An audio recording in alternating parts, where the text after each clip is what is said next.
नमस्कार, सविताच किचनमध्ये सर्वांचे खूप खूप मनापासून स्वागत। आज आपण खूपच खास आणि चविष्ट अशी रेसिपी बनवणार आहोत। आज काय बनवायचं विचार करत आहात भाजीला, घरात काही नाही आहे, नेहमीच्या भाज्यांचा कंटाळा आलाय, तर आपण आज नवीन रेसिपी कोफ्ता करी बनवणार आहोत। ही भाजी इतकी अप्रतिम लागते की तुम्ही मांसाहारी पदार्थ विसरून जाल। इतकी छान ही कोफ्ता करी बनते। चला तर मग पटकन रेसिपीला सुरुवात करूयात। आता इथे मी कच्ची केळी घेतली आहेत।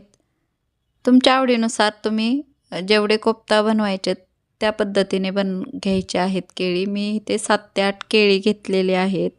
जेव्हा घरात काहीच भाजीला नसेल किंवा काहीतरी नवीन आणि पौष्टिक बनवायचं असेल तेव्हा कच्च्या केळीची कोफ्ता करी हा एक उत्तम पर्याय आहे।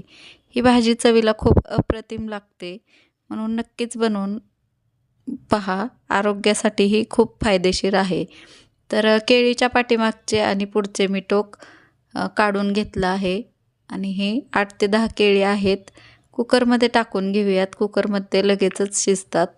3 ते 4 शिट्ट्या अशा करून घ्यायच्या आहेत। एक मोठ्या गॅसवर आणि परत 3 मध्यम ते बारीक गॅसवर आपल्याला ही कच्ची केळी शिजवून घ्यायची आहे। इथे आपण कच्ची केळी शिजवताना 4 शिट्ट्या घेतल्या आहेत कुकरच्या। एक मोठ्या आचेवर आणि मध्यम ते बारीक आचेवर 3 अशा शिट्ट्या घेतल्या आहेत। 4 शिट्ट्या घेतल्या आहेत आणि ह्या कच्च्या केळी छान शिजवून घेतल्या आहेत। कच्ची केळी ही नीट शिजवून घ्यायची आहे, म्हणजे आपल्याला कोफ्ता बनवताना मॅश होताना केळी चांगली मॅश होते, म्हणून छान अशी केळी शिजवून घ्यायची आहे। केळी मॅश करताना एक बटाटा पण मी घेतला आहे उकडलेला, आणि केळी उकडून झाल्यानंतर त्यांना व्यवस्थित अशी मॅश करून घ्यायची आहेत। केळी व्यवस्थित मॅश करून घेत आहोत आपण।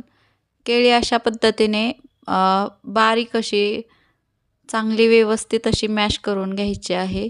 केळी मॅश झाली की आपल्याला यामध्ये मसाले आणि आपल्या आवडीनुसार भाज्यासुद्धा टाकू शकतो। तर यात मी आत्ता छान असं केळी आणि बटाटा मिक्स करून घेतला आहे, मॅश करून घेत आहे। केळी व्यवस्थित अशी मॅश झाली आहे आणि आत्ता आपण एक कांदा बारीक कट करून टाकला आहे मध्यम आकाराचा। तर यात आपल्या आवडीनुसार मसाले घालूयात। धना पावडर टाकली आहे मी 2 चमचे। आवडीनुसार आपण लाल मिरची पावडर टाकूयात, 1 चमचा अशी टाकली आहे। इथं हिरवी मिरचीसुद्धा मी कट करून टाकली आहे 2 ते 3 अशा बारीक, आणि काजूचे तुकडे टाकले आहेत बारीक कट करून। मीठ टाकले आहे चवीनुसार। हळद टाकली आहे पाव चमचा अशी। गरम मसाला टाकला आहे 1 चमचा। कोथिंबीर कट करून टाकली आहे 1 वाटी अशी। बेसन टाकले आहे 2 ते 3 चमचे, आणि हे चांगलं मिक्स करून घ्यायचं आहे। आलं लसूण पेस्ट 1 चमचा टाकली आहे। व्हिडिओ स्किप झाला त्याबद्दल क्षमस्व। लक्षात ठेवा, कोफ्ते जास्त घट्ट किंवा पातळ नसावेत। मिश्रण योग्य असेल तर कोफ्ते तळताना तेलात फुटणार नाही, त्याची काळजी घ्यायची आहे आपल्याला। यात बेसन आणि मसाले घालून मिश्रण एकजीव करून घ्यायचे आहे। घट्ट असा गोळा झाला आहे, जास्त पातळ नाही आणि जास्त घट्ट पण नाही। आपल्याला ह्याचे गोळे बनवून घ्यायचे आहेत गोल गोल, बारीक किंवा मोठे आपल्या आवडीनुसार करून घेऊ शकतो। ह्याचे कोफ्ते आपण गोळे बनवून घेऊ शकतो। आता गोळे बनवून तयार आहेत। एकीकडे मी गॅसवर कढई ठेवली आहे। मोहरीचे तेल घेतले आहे, तुम्ही कोणतेही तेल वापरू शकता। आणि मोहरीचं तेल मध्यम असं गरम झालं की आपल्याला ह्यात कोफ्ते टाकून घ्यायचे आहेत, आणि मध्यम गॅसवरच आपल्याला कोफ्ते तळून घ्यायचे आहेत, म्हणजे आतपर्यंत तळले जातात। सोनेरी रंगावर आपल्याला हे कोफ्ते तळून घ्यायचे आहेत। छान असे आपले कोफ्ते तळले जातात मध्यम गॅसवर। तुम्ही बघू शकता सोनेरी रंगावर आपले कोफ्ते तळून तयार झाले आहेत। अशाच पद्धतीने सगळे कोफ्ते आपल्याला बाकीचे राहिलेले सुद्धा तळून घ्यायचे आहेत। अशाच पद्धतीने सगळे कोफ्ते मी तळून घेत आहे।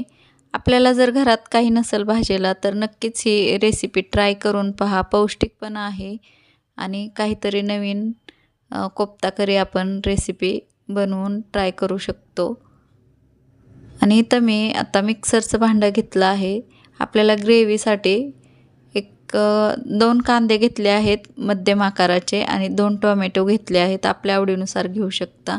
ह्याची बारीक अशी पेस्ट करून घ्यायची आहे आपल्याला. यात मी लाल मिरची पावडर टाकली आहे 1 चमचा, धना पावडर टाकली आहे 1 चमचा आणि ही चांगलं बारीक असं पेस्ट करून घ्यायची आहे आपल्याला. पेस्ट छान झाली आहे. कांदा, टोमॅटो आणि लाल मिरची पावडर, धना पावडर टाकली आहे यात 1 चमचा आणि आता एकीकडे तेल ठेवलं आहे थोडंसं आणि त्यात तूप टाकलं आहे 1 चमचाभर असं. जिरी टाकली आहे 1 चमचा, कट केलेल्या मिरच्या टाकलेल्या आहेत 2 ते 3 आणि एक बारीक कट केलेला कांदा टाकला आहे. चांगला सोनेरी रंगावर तळून झाला की त्यात आलं लसूण पेस्ट टाकायची आहे 2 चमचे अशी. छान असं परतून घ्यायचे आहे आपल्याला. आलं लसूणचा कच्चापणा जाईपर्यंत आपल्याला परतून घ्यायचं आहे. बारीक ते मध्यम गॅसवरच मी ही प्रोसेस करत आहे. तर आता आपण ग्रेव्ही टाकून घेऊयात मिक्सरच्या भांड्यामध्ये केलेली कांदा आणि टोमॅटोची आणि ही ग्रेव्ही आपल्याला तेल सुटेपर्यंत छान अशी तळून घ्यायची आहे. तेल सुटेपर्यंत परतून घ्यायची आहे. ग्रेव्ही चांगली आपली तेलामध्ये परतून झाली आहे. तेल सुटले आहे ग्रेव्हीला. तर आता यात आपण गरम मसाला टाकला आहे 1 चमचा, लाल मिरची पावडर टाकली आहे 1 चमचा, धना पावडर 1 चमचा टाकली आहे. अगोदर पण आपण लाल मिरची पावडर आणि धना पावडर टाकली आहे, लक्षात ठेवा ग्रेव्हीमध्ये. आणि ही छान अशी तेलामध्ये चांगली परतून झाली आहे. तर थोडंसं पाणी टाकून घ्यायचं आहे आपल्या आवडीनुसार, कमी जास्त. ग्रेव्ही पातळ किंवा कशी घट्ट पाहिजे तशी. तर मी थोडीशी पातळ करते. 1 ग्लासभर असं पाणी घातलं आहे मी.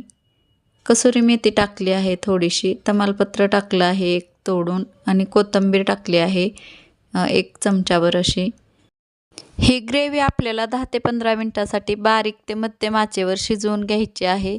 ग्रेव्ही 10 ते 15 मिनटं चांगली शिजवून झाल्यानंतर आपल्याला ही कोफ्ते टाकून घ्यायचे आहेत.